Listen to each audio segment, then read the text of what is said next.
अस्सलामुअलैकुम and welcome to Ghaznavi TV.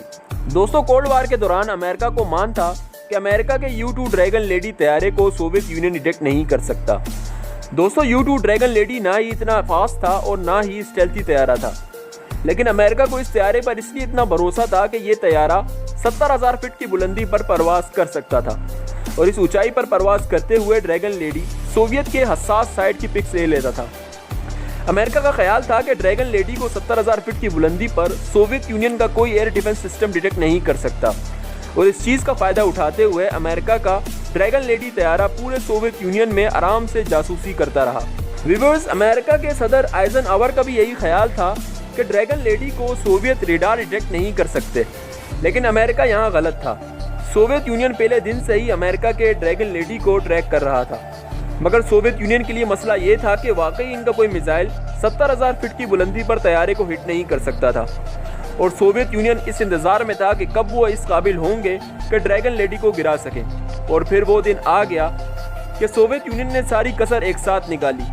1960 को Soviet union ने ड्रैगन लेडी तैयारे को अपने नए SA-2 जिसे S-75 high altitude air defence system भी कहते हैं मार गिराया और पायलट को भी जिंदा पकड़ लिया और दिल खोलकर अमेरिका को बदनाम किया।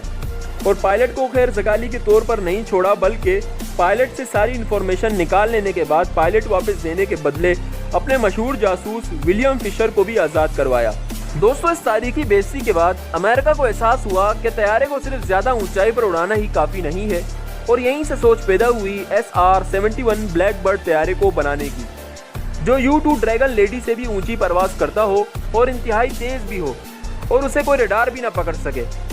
SR-71 प्रोग्राम को ब्लैक प्रोजेक्ट में शामिल कर दिया गया। दोस्तों, ब्लैक प्रोजेक्ट के बारे में आपको बता दूं कि ये अमेरिका का highly classified top secret defence project है, जिसके अंदर बहुत से बड़े बड़े प्रोजेक्ट शुरू किए गए, जैसा कि F-117 नाइट हॉक और B-2 स्पिरिट बॉम्बर वगैरह। इस ब्लैक प्रोजेक्ट के लिए हर साल जो फंड्स जारी किए जाते हैं उन्हें भी ब्लैक बजट कहा जाता है। SR-71 का डिज़ाइन का काम केली जॉनसन को सौंपा गया, जो कि अमेरिकन एरोस्पेस इंजीनियर थे और ड्रैगन लेडी को इन्होंने ही डिज़ाइन किया था। दोस्तों, SR-71 की शेप A-12 एयरक्राफ्ट पर बेस्ड थी, जिसे अमेरिका ने सिर्फ 1 साल सर्विस में रखा और कुछ फंड इशूज़ की वजह से रिटायर्ड कर दिया। अब इसी A-12 की शेप में एक ज़बरदस्त किस्म का तैयारा बनने जा रहा था, जो कि अमेरिका के पिछले तमाम स्पाई एयरक्राफ्ट हत्ता के स्पीड में भी पिछले तमाम जंगी तैयारों से बेहतर था। खुफिया तौर पर SR-71 ब्लैक बर्ड बनना शुरू हो गया।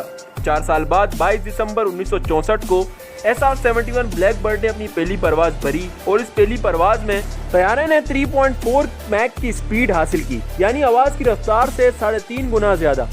और ये स्पीड आज के जदीद तरीन जंगी तैयारों हत्ता के ये कई मिसाइल भी हासिल नहीं कर सकते, जिसे SR-71 ने कई दिहाइयों पहले अचीव कर लिया था।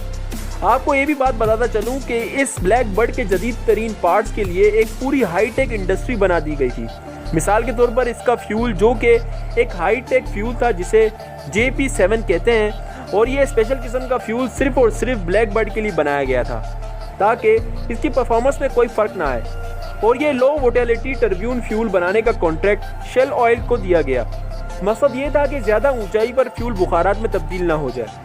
दोस्तों, इस ब्लैक बर्ड की बॉडी टाइटेनियम से बनाई गई थी ताकि 3.5 की रफ्तार पर यह हरारत को बर्दाश्त कर सके। याद रहे कि टाइटेनियम एक हल्का लेकिन मजबूत मेटल है। ये मेटल स्टील से 40% हल्का है, मगर मजबूती में हाई स्ट्रेंथ स्टील जैसा है। SR-71 में सिर्फ 2 पायलट हैं, एक जिसके पास इसे उड़ाने का कंट्रोल होता है और दूसरा नेविगेटर होता है। नेविगेटर का मतलब जो जासूसी करता है और आलात को देखता है। दोस्तों, SR-71 को इस तरह बनाया गया था कि कम से कम रडार क्रॉस सेक्शन हो, मतलब ये स्टेल्थी तैयारा था। इस पर जो पेंट किया गया है वो डार्क ब्लू है, जो कि ब्लैक नज़र आता है। इस कलर को रात के वक्त एज अ कैमोफ्लेज इस्तेमाल किया जाता है और इसी कलर की वजह से ही इसे ब्लैक बर्ड कहा जाता है। दोस्तों, SR-71 में रडार जैमिंग और रिसेप्शन इक्विपमेंट्स भी थे ताकि पीछा करने की कोशिशों को ख़त्म किया जा सके। अगर फिर भी यह तैयारा दुश्मन के रडार में आ भी जाता है तब भी इसके लिए कोई फिक्र की बात नहीं थी, क्योंकि इसकी रफ्तार ही इतनी थी कि इस वक्त के मिसाइल भी इसे हिट नहीं कर सकते थे। और सिर्फ यही नहीं, ब्लैक बर्ड 85,000 फीट की बुलंदी में रहकर आराम से जासूसी कर सकता था और इसकी रेंज 5,230 किलोमीटर तक थी। व्यूअर्स, अगर रिकॉर्ड्स की बात की जाए तो ब्लैक बर्ड आज भी 3,529.6 किलोमीटर पर आवर की रफ्तार का रिकॉर्ड रखता है। मतलब कि इसका रिकॉर्ड आज तक कोई तैयारा नहीं तोड़ सका और ये रिकॉर्ड 28 जुलाई 1976 को बनाया गया था और इसी दिन सबसे ऊंचा उड़ने का रिकॉर्ड भी बनाया था जो कि 85,069 फीट था। मगर दोस्तों ऊंचाई का रिकॉर्ड सोवियत यूनियन के MiG-25 तैयारे ने तोड़ दिया जो कि 1,23,520 फीट की एल्टीट्यूड तक गया था।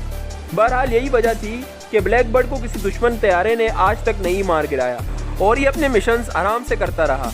हाँ, मगर ये तैयारा हादसात का शिकार भी होता रहा है। दोस्तों 60s के दौर के इतने ज़बरदस्त तैयारे के सिर्फ 32 यूनिट ही बनाए गए थे और इस तैयारे को 1998 को पूरी तरह रिटायर्ड कर दिया गया और इस प्रोग्राम को बंद कर दिया गया और इस प्रोग्राम को दिए जाने वाले सारे फंड्स रोक दिए गए। वो इसलिए कि इस तैयारे के बीच पेंटागन की सियासत आ चुकी थी और जैसा कि मैंने कहा कि इस तैयारे का हर पार्ट स्पेशल था और पूरी हाईटेक इंडस्ट्री सिर्फ इस तैयारे के लिए खड़ी कर दी गई थी। तो इसी वजह से इस तैयारे पर खर्चा बहुत ज़्यादा आ रहा था और इसकी मेंटेनेंस पर भी बहुत ज़्यादा खर्चा आ रहा था और इसके बजट को लेकर पॉलिटिक्स भी कूद चुकी थी। 1998 में इस प्रोग्राम को मुकम्मल तौर पर बंद कर दिया गया और सारे तैयारे म्यूजियम में बेच दिए गए। और वाकई दोस्तों ये तैयारा म्यूजियम में रखने के भी काबिल है क्योंकि इसकी रफ्तार आज तक के जदीद लड़ाका तैयारे भी नहीं तोड़ सके।